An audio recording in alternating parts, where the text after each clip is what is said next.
Question is, consider sand casting of a cube of edge length A. A cylindrical riser is placed at the top of the casting.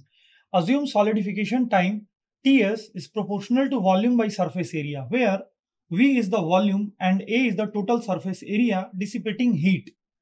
If the top of the riser is insulated, which of the following radius or radii of riser is or are acceptable?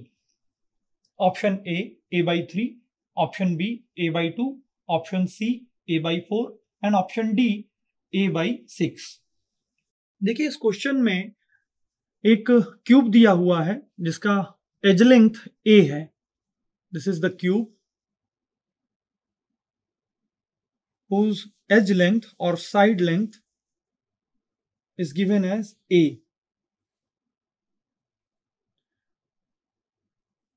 और बोलता है question में कि इसके top surface पे एक cylindrical riser place किया गया है. बोलता है cylindrical riser is placed at the top of the casting. तो मान लीजिए यहां पे इस जगह पे एक सिलिंड्रिकल राइजर प्लेस किया गया है ऐसे. This is the cylindrical riser. एक राइजर प्लेस किया गया है और क्वेश्चन में दिया हुआ है सॉलिडिफिकेशन टाइम.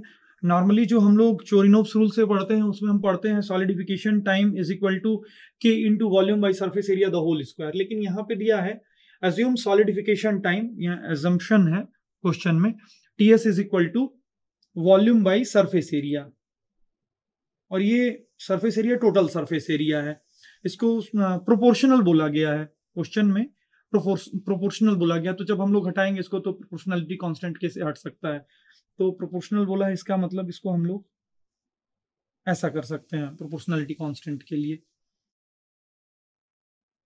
इसके बाद हमें यहाँ पे फाइंड आउट करना है कि जो रेडियस है उसका एज के साथ क्या रिलेशन रहेगा, मतलब साइड ऑफ दिस क्यूब के साथ क्या रिलेशन रहेगा. तो जैसा कि हम लोग जानते हैं जो वॉल्यूम बाई एरिया होता है, वॉल्यूम बाई सरफेस एरिया होता है, वो राइजर डिजाइन में हम लोग पढ़ते हैं, it should be greater than और equal to, riser is greater than equal to volume by surface area of the casting. ऐसा इसलिए हम लोग करते हैं कि जो हमारा राइजर है ये लिक्विड और सॉलिडिफिकेशन श्रिंकेज को कंपनसेट करने के लिए हम लोग इसे यूज करते हैं.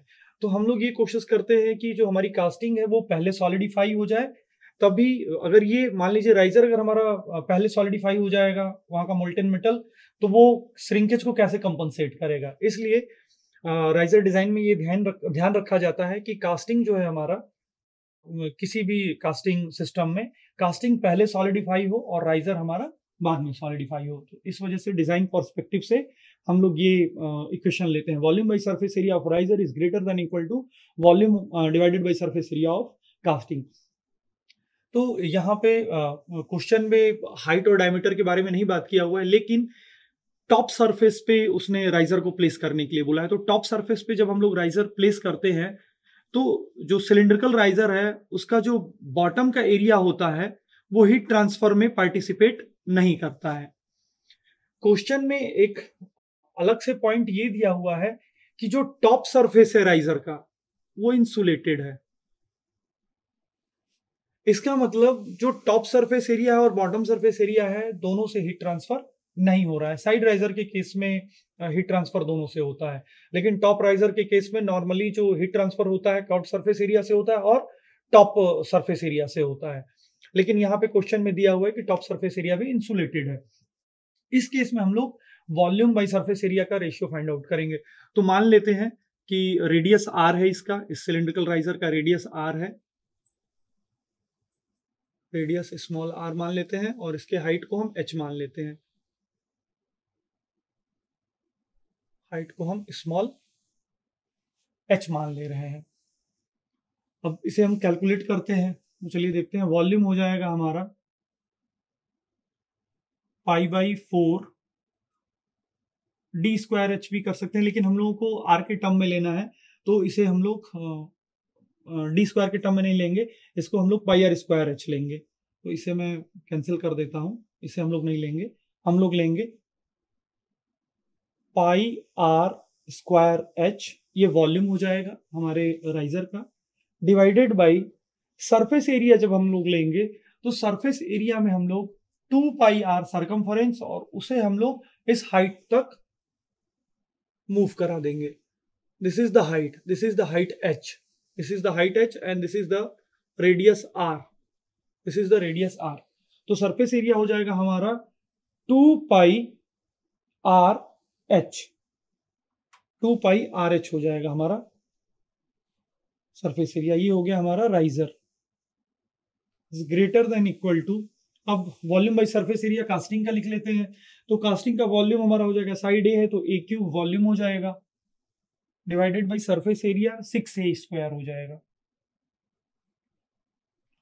ए square and this 3 will get cancelled out, यहाँ पे एच एच कैंसिल हो जाएगा, आर आर के साथ, पाई पाई के साथ, यहाँ पे आर बाई 2 बचेगा। यहाँ पे हमारा आर बाई 2 ऑफ राइजर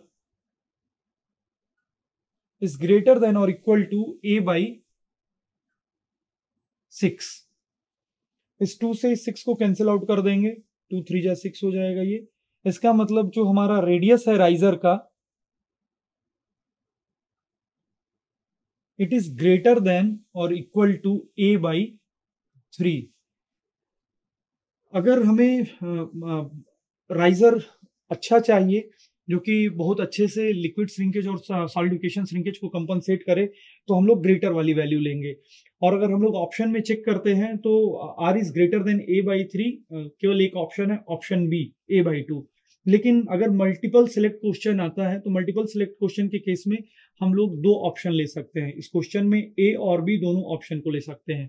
तो हमारा ऑप्शन बी भी करेक्ट होगा, a by 2, r is greater than a by 2 and r is also equal to a by 3। तो इस क्वेश्चन में ऑप्शन ए और ऑप्शन बी दोनों करेक्ट आंसर होंगे।